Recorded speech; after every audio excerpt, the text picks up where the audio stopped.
The wind howled across the fields that night, fierce and cold, tearing through the skeletal branches of the baobab trees. Clouds gathered like dark bruises in the sky, smothering the moonlight. Rain lashed down in icy sheets, drumming against the tin roofs of the village huts. Yet, despite the storm, a crowd had gathered in front of the old farmhouse at the edge of the village. Faces pale and eyes wide with dread, the villagers huddled together, murmuring beneath their breaths. Lanterns swayed in trembling hands, casting long, flickering shadows over the mud-soaked ground. The source of their unease stood just beyond the house, an ancient wooden shed, its weathered planks warped and blackened by years of sun and rain. No one had dared to approach it for days. They had heard the cries coming from within, weak, desperate, fading, but none had intervened. Now, there was only silence. The cries had stopped. Sephew, the farm's owner, his face taut with unease, stepped forward with a heavy iron key.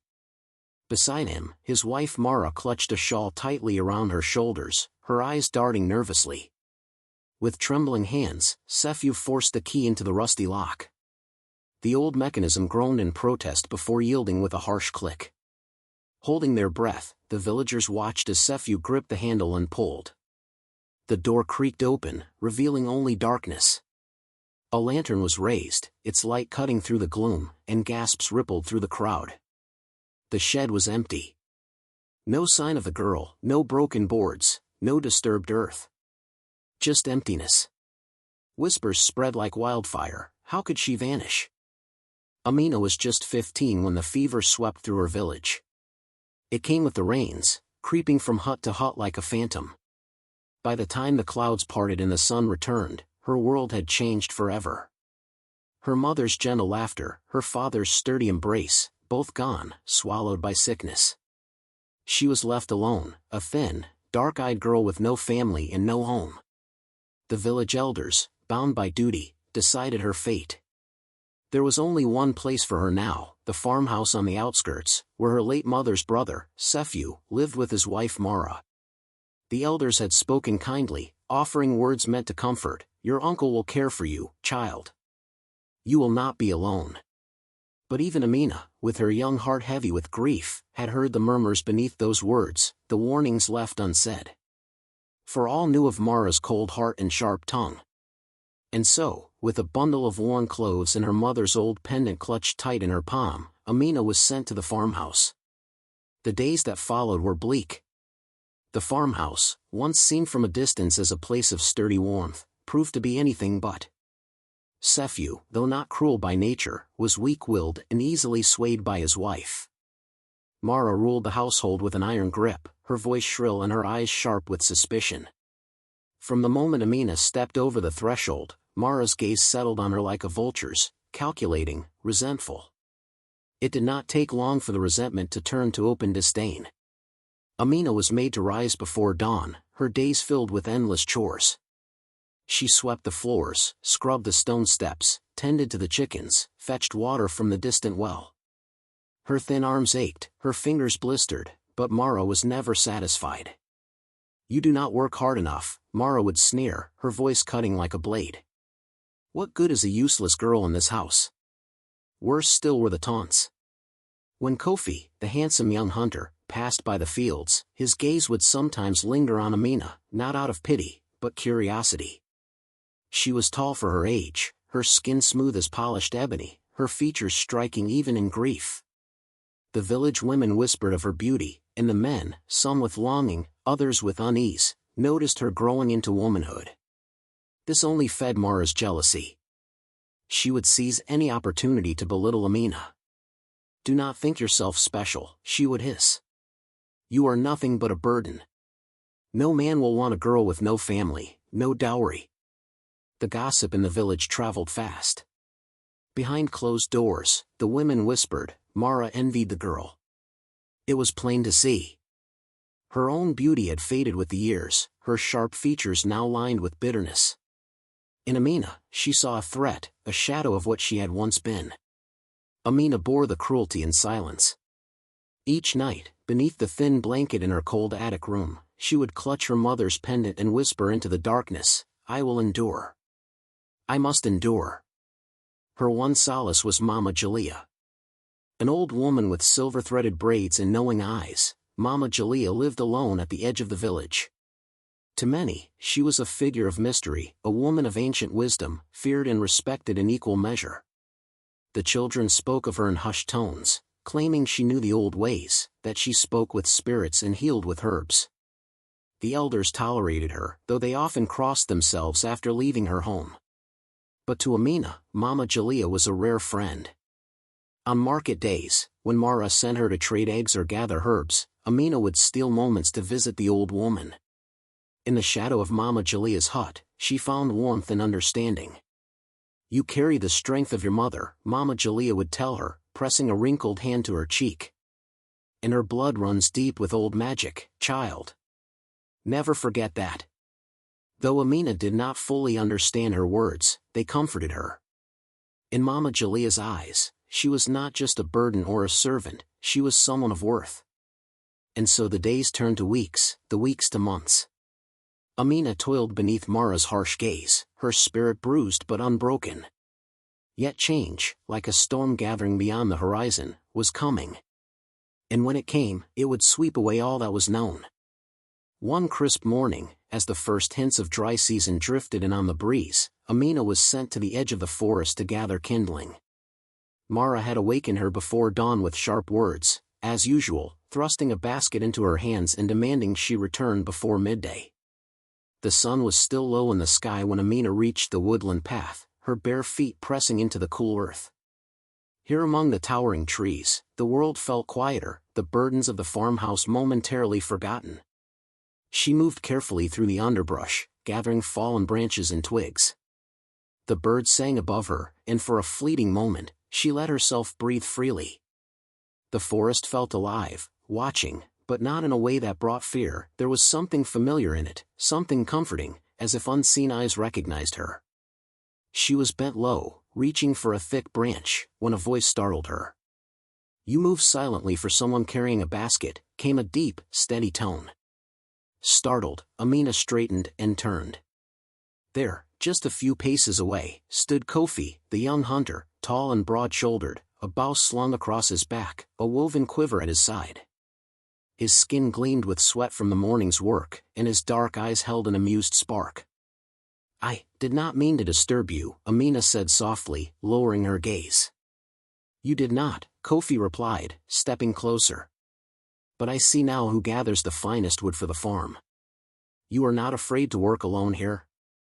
Amina shook her head, a small smile flickering at the corners of her lips despite herself. "The forest is kinder than the farmhouse." Kofi chuckled. "You have courage, Amina. Not many would say such things."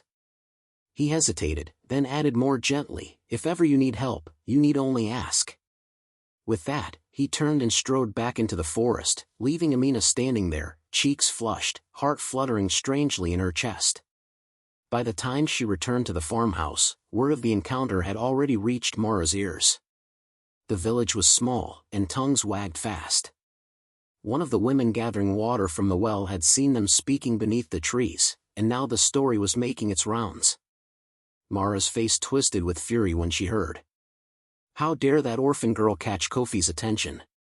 He was the most sought-after bachelor in the village, strong, skilled, and heir to his father's lands. Many mothers dreamed of securing a match for their daughters. And now, the whispers had begun. Kofi looked at Amina with interest. Kofi spoke kindly to the girl. Mara could not bear it. That night, as Sefu sat by the hearth drinking his calabash of palm wine, Mara paced the room, her fury spilling forth. "She will ruin us," Mara hissed. "Can you not see it, husband? The villagers are watching, whispering. If Kofi takes an interest in her, they will mock us. They will say you cannot even control your dead sister's child." Sefu rubbed his weary eyes, tired of the endless bitterness but too weak to challenge her. "She is just a child," he muttered. "What harm can she do?" "A child?" Mara's voice rose. "Open your eyes, fool. She is not like other girls. Strange things happen around her. Have you not noticed? The hens laying double eggs, the milk spoiling overnight. Even the old well runs dry when she draws from it. It is unnatural. Sephew frowned but said nothing. Mara leaned in, her voice dropping to a poisonous whisper. She is a witch, Sephew. Mark my words. If we do not act now, she will shame us. Worse, she may curse us. You saw how Kofi looked at her. Men are easily ensnared by such creatures. Fear flickered in Sephew's eyes. Superstition ran deep in the village, and though he did not fully believe his wife's accusations, the seed of doubt took root. Could it be true? Was there some dark truth to the girl's bloodline? Mara pressed her advantage. We must be rid of her. But if we cast her out, the elders may question us. No, we must do it quietly. Lock her away where she can cause no harm. If she is truly a witch, she will reveal herself. If not, no one will question what happens in our own shed. Sephew shifted uneasily. It is cruel. Mara's eyes flashed. Cruel? No, it is necessary. You are the head of this house. Will you let her bring ruin upon us? The words weighed heavily on Sephew's heart. At last, with a slow nod, he relented. Very well, he said quietly. We will do as you say. A cold smile curved Mara's lips. The plan was set. Soon, the orphan girl would be locked away, and with her, all the trouble she had brought. Mara believed she had won. But fate, woven by threads far older and stronger than her petty jealousies, was already moving beyond her grasp. It happened on a morning heavy with heat, the sky low and gray, the air thick as if holding its breath. Amina had barely finished sweeping the front steps when Mara's shrill voice summoned her inside. Sephew stood in the main room, his face drawn and pale, eyes avoiding hers. Mara loomed behind him, her mouth twisted in triumph. Before Amina could speak, rough hands seized her arms. Two of Sephew's field workers, paid with coin and fear, dragged her across the courtyard. She struggled, crying out in confusion, but Mara only laughed coldly. You have brought this upon yourself, little witch, Mara sneered. You think you can ensnare Kofi? That you can curse this house? You will learn your place. The men said nothing, eyes averted as if ashamed. Amina twisted in their grasp, pleading, Uncle. Please, what have I done? But Sephew's gaze remained fixed on the ground. Guilt gnawed at him, but cowardice held him silent. Across the yard loomed the old shed, a dark, weathered structure long fallen out of use. Its roof sagged beneath creeping vines, and its wooden door hung crooked on rusted hinges. No one ventured near it, for it was said to be cursed. But now, it would serve Mara's purpose. The door groaned open. The interior was dank and cold, smelling of rotten earth. The men shoved Amina inside. Before she could rise, Mara stepped forward and flung an old iron chain across the door, securing it with a heavy lock. She turned the key with a cruel smile. No one will hear your lies here, Mara spat. And when you rot, it will be your own doing. Amina pounded on the door, her voice breaking. Let me out. Please. But only silence answered. Mara pocketed the key and turned away, her heart light with victory. Inside the shed, darkness pressed in from all sides. The only light seeped through tiny cracks between the planks, thin and pale. Dust swirled in the air with each breath. The floor was little more than packed earth strewn with old straw and broken tools. No food. No water. Amina's heart pounded, her breath coming in ragged sobs. She clawed at the door until her fingers bled, but the iron held fast. Alone in the gloom, her cries echoed back at her, swallowed by the shadows. The first day passed in a haze of fear and desperation. Hunger gnawed at her belly, thirst burned her throat. The air grew colder as night fell, and she curled in a corner, shivering beneath her thin dress. By the second day, her strength began to ebb. Her voice cracked when she called for help. No one came. Outside, life moved on. She heard faint voices in the distance, laughter from the village, the cluck of hens. But none came near. Her mouth was dry, her head pounding. The heat of the day baked the shed's walls, turning the air thick and stifling. Sweat poured from her skin, only to chill her as night returned. On the third day, her thoughts began to drift. Time blurred, daylight creeping through the cracks, then fading again. Her limbs felt heavy, her eyelids drooped. She dreamed of her mother's voice, soft and warm, calling her name. She whispered to the pendant at her throat, the only comfort she had left. By the fourth day, weakness held her like a chain. Her body ached with every movement. Her lips were cracked, her tongue swollen. Her eyes fluttered open only for moments at a time. The hunger no longer gnawed, it was replaced by a dull, empty ache that swallowed all else. It was then, in the deepest part of the night, that the whispers came. Soft at first, barely more than a breath in her ear. "Child." She stirred, eyes glassy, unsure if she had truly heard it. "Child, do you wish to be free?" Her heart fluttered weakly. She could not speak, her voice long gone, but in her mind, a faint reply rose, "Yes." The darkness seemed to shift, wrapping around her like a cloak. The air grew colder, though no breeze stirred. "You are of the old blood," the voice murmured, ancient and strange. "Your mother's blood, your grandmother's before her. The blood remembers." Amina shivered. Was she dreaming? Was this her mind's final trick before the end? Yet the voice felt real, deeper than thought, older than memory. "You have been wronged," the voice continued, low and patient. "Abandoned. Betrayed. Do you wish to remain here and fade into nothing?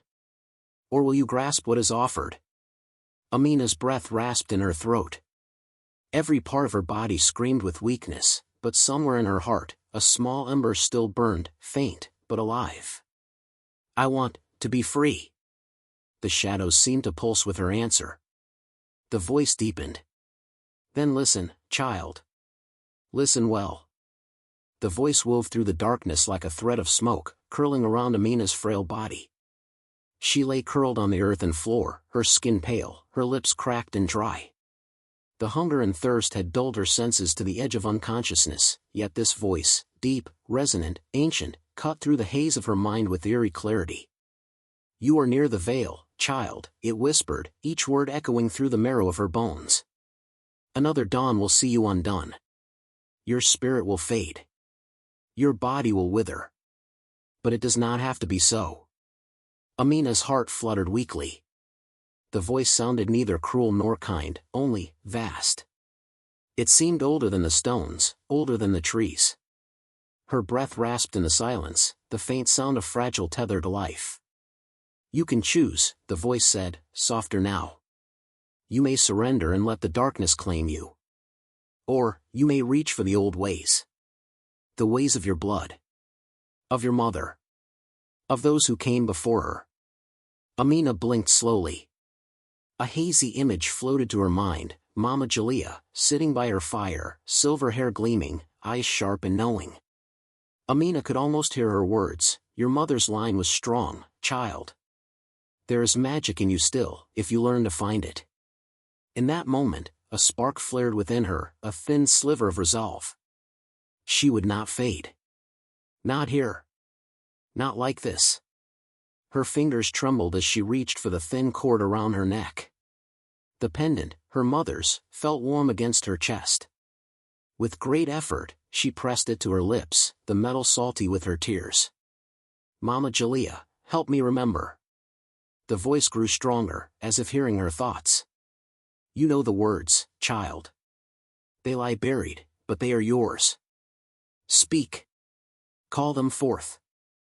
Through the fog of her mind, fragments surfaced, snatches of old chants Mama Jalea had taught her in secret, warnings and songs passed down from elder to child. Amina drew a shaky breath. Her parched throat burned with the effort, but she forced the words out, hoarse and broken. "Baba Waanga, Mama Wayudango, Sikia Sadi Engu. Ancestors of the sky, mothers of the earth, hear my voice." The air shifted. A sudden chill swept through the shed, though the night outside remained still. The flickering shafts of light through the cracks seemed to shimmer strangely. Amina's trembling fingers clawed at the dirt. She remembered, Mama Jalea had shown her how to draw the ancient marks. Her hands, though weak, found the motions instinctively. Slowly, painstakingly, she traced the symbols in the earth, spirals, lines, loops, forms that seemed to hum with hidden power. Nguvu zie zamani, zilindini watoto wenu. Old powers, guard your children. The air grew heavier, dense and vibrating. The wooden planks groaned under an unseen weight. A low, thrumming sound filled the shed, deep and pulsing like a heartbeat. And then, wind. A sharp gust burst from nowhere, whipping through the darkness though no window or crack could have let it in. The old straw scattered, the dust swirled wildly. The wind coiled around her like a living thing, tugging at her hair, her dress. Amina gasped, her body arching involuntarily. Her veins burned with sudden heat, a strange energy coursing through her limbs. Dammi mama, dammi Ngu. Blood of my mother, my blood. The pendant at her neck flared with a faint glow.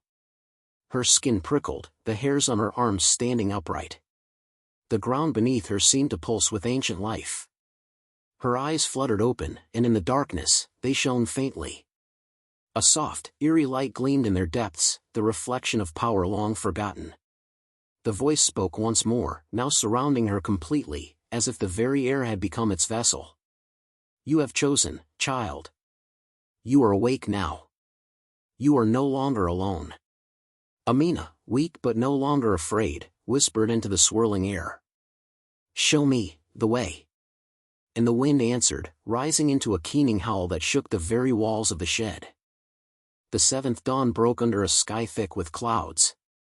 The air was strange that morning, heavy, still, charged with a breathless tension that seemed to settle over the village. Even the animals sensed it. The roosters failed to crow, the dogs lay curled and silent, and the goats bleated nervously in their pens. In the early hours, before the sun fully rose, a sharp, eerie sound pierced the stillness, a long, keening cry that echoed from the direction of Sefu's farm. It rose and fell, neither fully human nor wholly unnatural, and it chilled the blood of those who heard it. Villagers stirred in their homes, drawn out by the unearthly wail. Men and women gathered along the road, whispering anxiously. Did you hear it? It came from the farmhouse. They say the girl is still locked in the shed. They should have let her out, no good comes of such cruelty. No one dared approach at first. The fear was palpable. But when the cry rang out again, louder, nearer, curiosity overcame caution. Slowly, cautiously, a small crowd began to make its way toward Sefu's land. At the farmhouse, Mara had awoken in a sweat. Her dreams had been troubled, haunted by visions of Amina's face, eyes glowing with something not of this world. She had dismissed them at first, but now the sound outside froze her to the core. Sefu, bleary-eyed and hungover from a night of drink, staggered to the window. The villagers, they are coming, he muttered, voice thick with dread. Mara's eyes darted toward the old shed. The lock should have held. The girl should have been too weak even to cry. Yet the sound that had broken the morning still echoed in her ears. We must open it, she hissed, clutching at Sefu's arm. We must show them, she is still there. They must see for themselves before rumors spread. Fear and shame warred in Sefu's heart. The thought of facing the villagers, of revealing what they had done, filled him with dread. But Mara's grip was iron. And outside, the crowd was growing. Together, they crossed the yard. The villagers followed at a distance, whispering, watching. All eyes fixed on the weathered shed. The door stood as it had for 7 days, chained, locked, untouched. No sign of disturbance, no sign of struggle. The iron lock gleamed coldly in the morning light. Sefu's hands shook as he fumbled for the key. Sweat beaded on his brow. He forced the key into the rusted lock, twisting with a grunt. The mechanism groaned, then clicked open. A hush fell over the crowd. With a breath held tight in his chest, Sefu grasped the chain and yanked it free. The heavy wooden door creaked open, slow and ominous, revealing the dark interior. And there, nothing. The shed was empty. No sign of Amina. No torn dress, no broken boards, no blood, no footprints. Only the faint scent of earth and something else, something sharp and metallic that hung in the air like a warning. The villagers gasped, pressing forward, straining to see. "She is gone," one murmured. "But how?" The door was locked. No one could have escaped. A cold dread seeped through the crowd. The lock had not been tampered with. The earth beneath the door was undisturbed. It was as if the girl had simply vanished. Mara's face drained of color. Her breath came in short, panicked bursts. She must have used witchcraft," she cried, voice high with fear. "I told you all, she was not natural. Now do you see?" But the villagers did not respond as she'd hoped. They looked to one another with wide, uneasy eyes. Whispers passed between them, words of guilt, of fear. It was wrong to lock her away. She was only a child. Now, who knows what spirit has claimed her? Sephew stumbled back, his stomach roiling with sickness. His gaze fixed on the empty space within the shed, mind reeling with questions he dared not voice. Had the girl somehow escaped? Had she called upon powers older and darker than they could understand? Or had something else, something unseen, come in the night and taken her beyond their reach? A deep silence fell over the farm. The wind stirred at last, rustling through the leaves, as if the earth itself shuddered in response. No one moved to close the shed. No one dared. The girl was gone. And with her absence came a creeping fear that what had begun with jealousy and cruelty had now awakened something none of them could contain. By the following morning, the news had swept through the village like wildfire. Word of the empty shed, of the unbroken lock and Amina's impossible disappearance, leapt from house to house, market to market. Whispers stirred in every corner, around cooking fires, at the well, beneath the shade of baobab trees where old men sat with their pipes. She was a witch, one woman declared, clutching her infant tighter. "You heard what Mara said, strange things always happened when the girl was near." "No," argued another, her eyes darting about. "It wasn't witchcraft. She was taken by the spirits of the forest. That shed is cursed. No one should have locked a child in there. But now, she is gone." A third voice, low with fear. "Gone, but not dead. Mark my words, she will return. You cannot treat a child so cruelly and not pay a price." Fear wove through the village. The air itself seemed thicker, charged with unseen dread. Children were told to stay indoors after dark. Doors were bolted earlier than usual. Even the boldest among the hunters glanced over their shoulders when passing near Sephew's farm. And through it all, Kofi listened. The young hunter had been away in the deeper woods when the villagers first gathered at the farm. He returned to find the air thick with tension and gossip. He cornered one of the older men at the well, pressing him for the truth. "They say," the man began reluctantly, "that Sephew and Mara locked her in the old shed. 4 days. And when they opened it, nothing. She was gone." "Gone?" Kofi's jaw tightened. "And none helped her?" The man looked away. "We heard her cries. But what could we do? The lock was on. The house was Sephew's. It was not our place." Disgust rose in Kofi's throat. He had seen how Mara treated Amina, cold glances, sharp words. He knew of her jealousy. And now, this? He strode through the village, seeking answers. None would meet his gaze for long. None would speak more than half-truths. But one path remained. By dusk, Kofi made his way toward the edge of the village, where the trees grew thicker and the land sloped toward the marsh. There, in a small hut woven of reeds and branches, lived Mama Jalea, the old woman whispered to know the old ways, the one Amina had trusted. Smoke curled from her chimney, scented with herbs. The door was ajar, as though awaiting him. Kofi stepped inside without knocking. The room was dim, lit only by a small oil lamp. Bundles of dried roots hung from the beams, charms of bone and shell rattled softly in the breeze. Mama Jalea sat cross-legged before the hearth, her sharp eyes glinting with quiet amusement. "I wondered when you would come," she said. Kofi's fists clenched at his sides. "Where is she?" His voice broke slightly. The villagers say terrible things. That she was taken. Or worse. Mama Jalea tilted her head, her expression unreadable. Amina is not dead. Kofi's heart leapt. Then, you know where she is? A faint smile played on the old woman's lips. The blood of her mother runs strong. The girl was wronged, abandoned, but she is not broken. No, child, she has awakened to what was always within her. Kofi stepped forward. If there is a way to find her, tell me. I will search the whole forest if I must. For a long moment, Mama Jalea studied him, the hunter's proud stance, the earnest fire in his eyes. At last, she gave a slow nod. The path will not be easy. The one you seek walks between worlds now. But if your heart is true, you may yet find her. Kofi bowed his head. I will not stop. Behind him, the night deepened. The winds whispered through the trees, not with fear, but with promise.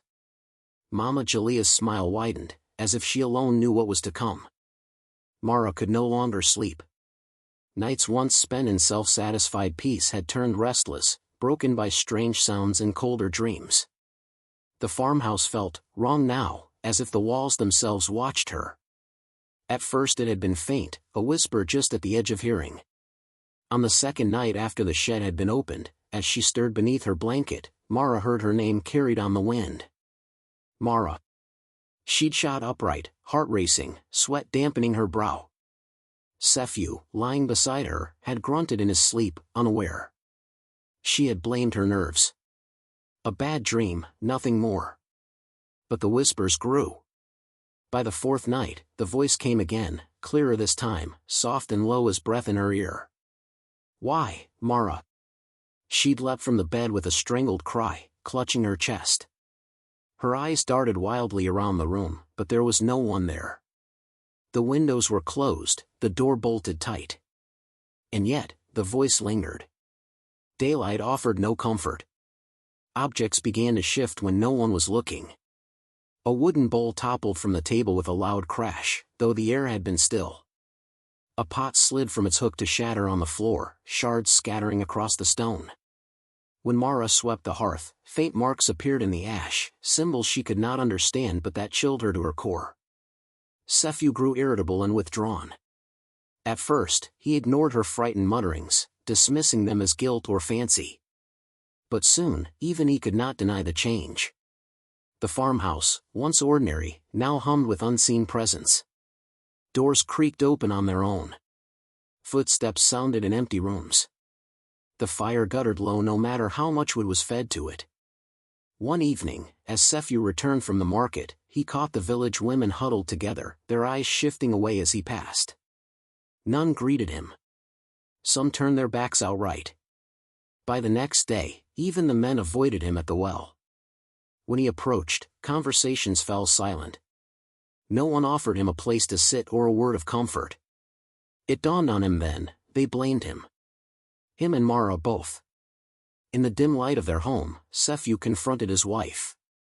This is your doing, he accused, voice tight with fear and anger. You forced me into this. You said we had to lock her away. And now look, the villagers whisper of curses, of spirits. They will turn on us. Mara, pale and gaunt, her hair unkempt, glared at him with sunken eyes. You weak fool, she hissed. You agreed. You said yes. Don't place this at my feet. But her voice lacked its usual venom. Her fear weighed too heavy. Sephew's face darkened. I will not go down with you. If the elders come, I will tell them. A sudden gust of wind burst through the closed window, scattering the papers on the table. The lamp flickered violently, its flame nearly extinguished. Mara shrieked and staggered back. And then, the voice returned. Not loud, a breath, but close. So close. You will pay. Sephew's face drained of color. He grabbed his coat, storming from the house into the night, leaving Mara alone. Tears welled in her eyes as she sank to the floor. The cold crept into her bones. The villagers kept their distance in the days that followed. Children were pulled indoors at the sight of her. No neighbor came calling. No one accepted her coin at the market. The house stood alone now, shunned and avoided. And all the while, in the dark corners of the rooms, in the sigh of the wind through the beams, Amina's voice lingered, soft and terrible. "Why, Mara, why?" Each night Mara lay trembling in her bed, ears straining against the silence, knowing that something was coming. The moon hung high that night, pale and full, its light silvering the canopy of the forest. The deeper woods, where only the boldest hunters dared to tread, stood in solemn silence. No birds sang. No beasts stirred. Only the wind whispered through the leaves, carrying an ancient song that few could hear. Kofi moved swiftly along a narrow path, guided not by sight but by instinct. For days he had searched, by riverbanks, through thickets and glades. Each lead had ended in shadows, but still he pressed on. Mama Jalia's words echoed in his mind, "If your heart is true, you may yet find her." Tonight, something had shifted. The very air hummed with unseen purpose. The hunter felt it in his bones. He knew this night would bring an answer. Deeper into the forest he went, until even the stars seemed far away. And then he saw it, a faint, pulsing light between the trunks of ancient trees. It was not fire, nor moonlight. It was something older, something alive. He approached quietly, every step measured. In a small clearing, bathed in the soft glow, stood a figure. Amina. But not the girl he remembered. She stood tall, poised, her dark hair flowing loose about her shoulders. Her skin shimmered faintly, as if lit from within, her eyes alight with calm power. The tattered dress she had worn was gone, replaced by simple garments woven of vine and leaf, as if the forest itself had clothed her. For a moment, Kofi could only stare, breath caught in his throat. "Amina," he whispered at last. She turned to him, her gaze steady, serene. There was no fear in her face, only quiet strength. "Kofi," she said softly. Her voice held a new depth, resonant with an echo of ancient wisdom. "You found me." He took a hesitant step forward. "I searched, for days. The village, they think," he faltered. "They think you were taken. Or worse." Amina's smile was gentle, touched with sorrow. "In a way, I was," she said. "Taken from who I was. But not destroyed. Freed." Kofi's brow furrowed. "How? What happened?" Amina's gaze drifted to the trees. The wind stirred, and the leaves whispered around them. "When they locked me away," she began, her voice calm, "I was weak. Afraid. But the blood of my mother, of her mother before her, runs strong. The old ways called to me. I remembered what Mama Jalia taught. The chants. The signs. I reached beyond the veil." She raised a hand, palm open. A faint pulse of light